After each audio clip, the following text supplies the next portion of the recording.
Oi, tudo bem? Me chamo Karine Alves e vim apresentar para vocês um estudo que eu realizei com a orientação da professora doutora Diana Lima. Ele tem como tema a análise da substância sobre a forma no tratamento contábil dos contratos de concessão aeroportuários. Como todos sabem, a prestação de serviços públicos é de responsabilidade do poder público, na forma de lei, diretamente ou sob regime de concessão ou permissão, mas sempre por meio de licitação. Essa concessão de serviço público é a delegação da sua prestação, feita pelo poder concedente, ou seja, ao governo, à pessoa jurídica ou um consórcio de empresas que tem capacidade de desempenhar por sua conta e risco e por prazo determinado. Na prática, é feito um contrato entre o poder público e uma empresa de direito privado, em que o primeiro delega ao segundo a responsabilidade de gerir um bem público com vista à prestação de um serviço para a sociedade que antes era de responsabilidade do Estado. Com o processo de convergência da contabilidade brasileira aos padrões contábeis internacionais, os contratos de concessão devem ser registrados de acordo com os novos padrões contábeis estabelecidos. Então surge o problema da nossa pesquisa. Será que as entidades envolvidas nos contratos de concessão aeroportuária estão registrando de forma correta os ativos de infraestrutura que são objetos desses contratos nas demonstrações contábeis, ou esses ativos são ativos órfãos? Referencial teórico. Da perspectiva da contabilidade do setor público, o assunto é regulamentado pela IPSAS 32, que no Brasil foi traduzido pelo CFC, Conselho Federal de Contabilidade, pela NBCT SP5, Contrato de Concessão de Serviços Públicos, pela ótica do concedente. Na perspectiva da contabilidade do setor privado, o assunto é regulamentado pela IFRIC 12, traduzida no Brasil pela interpretação do Comitê de Pronunciamentos Contábeis, ICPC 01, Contratos de Concessão. Falando um pouco quanto à metodologia utilizada para fazer essa pesquisa. Foi realizado um mapeamento de todos os aeroportos administrados pelo governo brasileiro, analisando até mesmo aqueles que já foram objeto de contrato de concessão, à luz dos padrões contábeis internacionais, tanto da perspectiva da concedente, por meio da NBCT SP05 e IPSAS 32, quanto da perspectiva da concessionária, por meio do ICPC 01 e da IFRIC 12.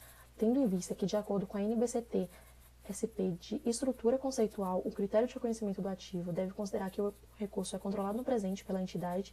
Como resultado de um evento passado, era esperado que os aeroportos estivessem presentes nas demonstrações contábeis da Infraero, que era a entidade pública responsável pela administração desses bens públicos. Só que, analisando os documentos dessa entidade, os aeroportos brasileiros, inclusive aqueles que eram objeto dos contratos de concessão, não se encontravam contabilmente refletidos nas demonstrações contábeis da empresa. Pesquisando mais a fundo, foi notado que, na verdade, caberia à ANAC, que é a Agência Nacional de Aviação Civil, o reconhecimento, a mensuração e a evidenciação desses ativos envolvidos nos contratos de concessão, tendo em vista que ela é responsável por executar e acompanhar o processo de concessão aeroportuária. Contudo, ao analisar as demonstrações da ANAC, não encontramos os aeroportos objeto dos contratos de concessão firmados entre a ANAC e as empresas concessionárias. Uma explicação pode ser o fato dos aeroportos brasileiros serem normativamente classificados como bens públicos.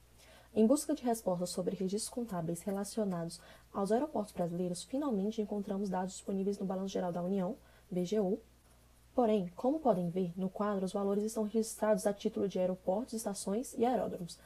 Além de subestimados, pouco mais de 24 milhões de reais, possivelmente refletem apenas valores históricos da estrutura dos respectivos aeroportos, e não são reclassificados quando submetidos aos contratos de concessão, uma vez que não há grande variação ao longo dos anos. Ao analisar os contratos firmados, bem como as demonstrações contábeis das respectivas entidades concessionárias, tendo em vista que os contratos de concessão não determinam nenhuma remuneração de ativo financeiro, a remuneração se dá pela exploração da infraestrutura.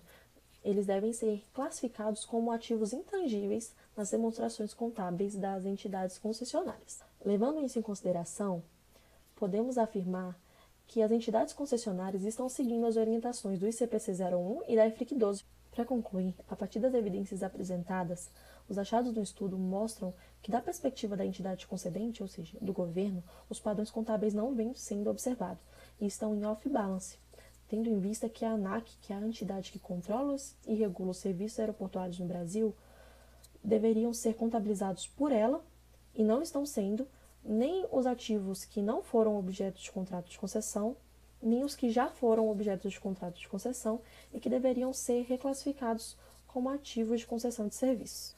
No caso das entidades concessionárias, tendo em vista que a remuneração dos contratos de concessão se dá pela exploração da infraestrutura, os mesmos se encontram classificados como ativos intangíveis, ou seja, em conformidade com o ICPC 01 e pela IFRIC 12.